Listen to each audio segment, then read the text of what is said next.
Gold, Golden Valet VVIP Card, itu kartu apa? Aku tidak pernah mendengarnya sama sekali, beberapa anggota Supur bertanya, tetapi begitu Carmilla Sue berkata seperti itu, pandangan semua orang pun tertuju pada kartu yang digenggam oleh pelayan itu. Kartu bank itu terlihat sangat mewah, keseluruhan kartu itu berwarna ungu, permukaan kartu itu dibuat dari benang-benang halus emas, dan keseluruhan kartu itu dibuat menggunakan emas ungu, serta di belakang kartu itu tertulis nama Yogi Chen. Itu benar-benar adalah Golden Valet VVIP Card.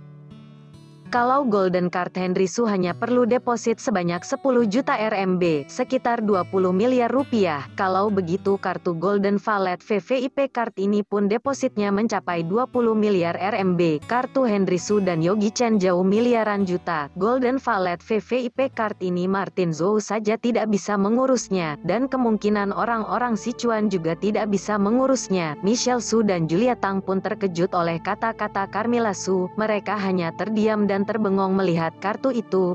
Siapa yang tahu itu kartu asli atau kartu palsu? Bisa jadi kartu itu adalah kartu palsu. Dalam segerombolan orang-orang itu, keluar pernyataan yang tidak tahu dari mana asalnya. Satu kalimat itu seketika membuka semua pembicaraan orang-orang. Betul, seseorang yang miskin seperti dia, bagaimana mungkin bisa mempunyai kartu itu? Lia betul, dia pasti menyuruh orang lain untuk membuat kartu itu. Lia betul, pasti begitu. Dengan begitu, semua orang pun mengungkapkan keraguan-raguan mereka.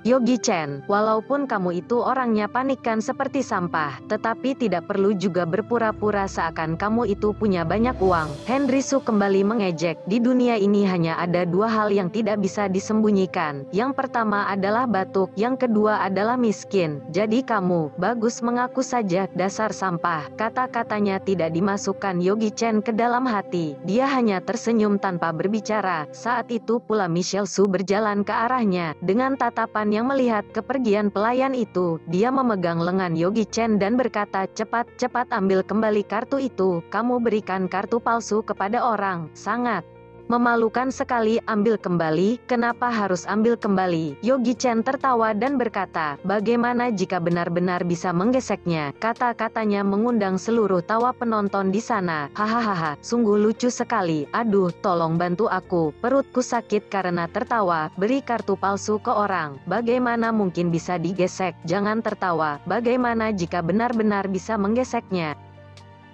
Setelah membayar tagihan, keluarga Su pun berpulangan. Setelah menunggu tamu-tamu yang tinggal sedikit, Martin Zhou pun perlahan menarik Yogi Chen untuk masuk ke mobilnya. Tuan muda, sudah 10 tahun tidak berjumpa, Anda sudah tumbuh besar. Martin Zhou kesenangan hingga tidak tahu ingin berkata apa. Dia sambil mengendarai mobil, sambil berbicara kepada Yogi Chen. Kamu, sungguh hebat, tidak salah aku menilai orang lain, kata Yogi Chen dengan datar. Ini semua karena kebaikan Anda. Jika tidak ada bantuan Anda pada saat itu, maka tidak ada Martin Zhou yang sekarang mendengar pujian dari Yogi Chen. Martin Zhou pun merasa senang seperti anak-anak. Tetapi, sekarang kamu ingin membawaku kemana? Anda duduk tenang saja, nanti Anda juga tahu. Martin Zhou kesenangan hingga tangannya pun bergemetaran, tampaknya rahasia sekali. Yogi Chen pun mengenakan sabuk pengamannya dan berbicara dengan suara kecil, hei, kamu jangan terlalu senang, mengendarailah dengan baik, dan berhati-hatilah. Mobil pun berjalan sangat kencang dan berhenti di depan pintu utama Muse Bar. Bar ini adalah bar termewah di kota Sichuan. Jika datang ke sini tidak membawa 80 juta RMB, jangan harap untuk bisa masuk ke dalam. Setelah turun dari mobil, tampak banyak sekali mobil sport yang berhenti di area pintu utama bar. Orang-orang ini kebanyakan datang ke sini untuk bersantai ria ataupun mencari mangsa. Kenapa kita ke sini? Yogi Chen menaikkan alisnya karena dia tidak menyukai tempat yang ribut dan kotor seperti ini. Di sini ada orang yang Anda kenal. Martin Zhou tertawa dan berkata, apakah Anda masih Albert Zhou? Bos Muse Bar ini adalah dia, Albert Zhou. Setelah berpikir sejenak, Yogi Chen pun teringat akan orang ini.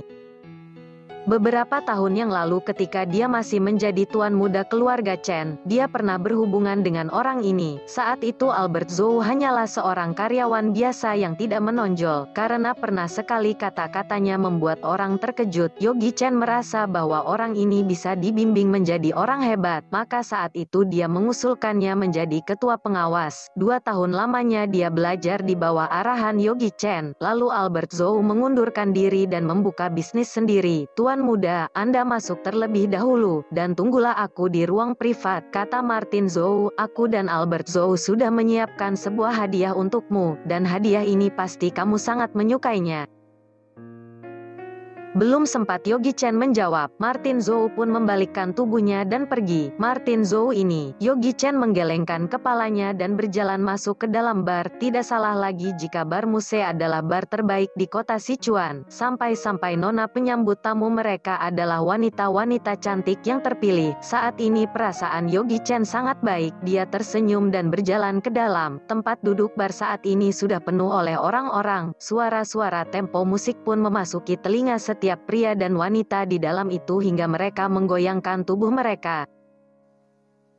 Wah, kenapa dirinya sendiri tidak seperti itu? Apakah ketinggalan zaman? Yogi Chen pun berpikir sejenak, tetapi sebaiknya dia menemukan ruangan privat itu dulu. Dan saat dia sedang mencari ruangan privat itu, terdengar suara seseorang yang dia kenal dari belakangnya. Hei, bukankah ini Yogi Chen? Berani sekali kamu membohongi Michelle Su dan mencari hiburan di bar. Yogi Chen terdiam dan mencari asal suara itu. Yang dia lihat adalah seseorang perempuan dengan tubuh ramping, memakai celana kulit hitam ketat dan berdiri di belakangnya. Cahaya di bar sedikit gelap. Setelah sedikit mendekat, Yogi Chen pun menyadari bahwa wanita ini adalah Brenda Lee. Aku pikir siapa? Ternyata adalah wanita yang aku kenal 2 hari lalu. Tawa Yogi Chen, sudah melihatku, kamu masih tidak cepat-cepat memanggilku ayah. Diam kamu. Raut wajah Brenda Lee sedikit terdiam, karena ingin mendapatkan tanda tangan kontrak. Dia sengaja mengundang klien terbesarnya untuk minum di bar ini, karena jika perjanjian itu telah ditandatangani, dia bisa menghasilkan uang hingga mencapai 2 juta RMB. Dia tidak menyangka bahwa dia bisa bertemu dengan Yogi Chen hari ini. Kamu percaya tidak aku telepon Michelle Su sekarang? Kamu mau telepon ya telepon. Lagi pula aku tidak berbuat apapun dan juga tidak berbuat hal yang salah untuknya. Jadi untuk apa aku takut? Yogi Chen pun tertawa, sedikit pun tidak takut akan ancamannya. Kata-kata Brenda Lee seketika tersumbat, karena tidak bisa mengancam Yogi Chen. Dia kamu pun mengejek dan berkata, bar Muse seperti ini bisa dimasuki oleh orang miskin sepertimu. Kamu tidak takut jika nantinya kamu tidak bisa membayar tagihannya, dan nanti masih harus Michelle Su yang harus membayar semuanya? Untuk apa kamu peduli aku punya uang atau tidak? Yogi Chen bercanda dengannya. Yang aku ingin tahu, kapan kamu akan memanggilku ayah? Hei anak kecil, berani sekali kamu berkata seperti itu dengan Nona Lee. Mau aku mengajarimu? Pada saat itu, tidak tahu dari mana bisa muncul seseorang pria yang tampak kekar, berdiri di samping Brenda Lee dan berkata, Nona Lee, apa perlu aku mengajarinya bagaimana menjadi orang? Brenda Lee pun tertawa dan berkata, Yogi Chen, kamu tahu tidak siapa pria kekar di sampingku ini? Dia adalah ketua pengamanan di bar Muse ini. Kalau kamu meminta maaf padaku, maka aku akan melepaskanmu. Bagaimana? Ketua pengawas ini bernama Adi Finsun, dan kebetulan dia adalah klien besar Brenda Lee. Kata-kata bagusnya si ketua keamanan, kata-kata yang tidak enak didengar dia hanyalah mandor. Adi Finsun tubuhnya tinggi besar, raut wajahnya tampak seperti orang yang garang, dan namanya masih dikenali oleh tempat hiburan di kota Sichuan. Di tempat seperti ini, bermacam-macam orang pun ada. Jika tidak ada orang yang mengatur, pasti tidak akan bisa. Hei anak kecil, kamu tidak dengar kata-kata Nona Lee? Cepatan minta maaf. Sorot mata Adi Finsun pun terlihat galak dan berbicara dengan nada tinggi. Minta maaf. Yogi Chen tersenyum dan menggelengkan kepalanya. Dia hanya bertanya, permisi numpang tanya, di mana ruang private di sini? Oh, kamu berjalan lurus ke depan. Sampai di ujung, kamu akan menemukannya. Adi Finsun dengan sigap meresponnya. Terima kasih. Yogi Chen menganggukkan kepalanya dan berjalan ke arah ruang private itu. Saat itu pula Adi Finsun tersadarkan, dan dengan tergesa-gesa berkata, bajingan kamu anak muda, berhenti kamu. Ayo kawan semua, jangan lupa subscribe channel ini, like dan komen, agar saya lebih semangat lagi membuat video dan menulis cerita ini.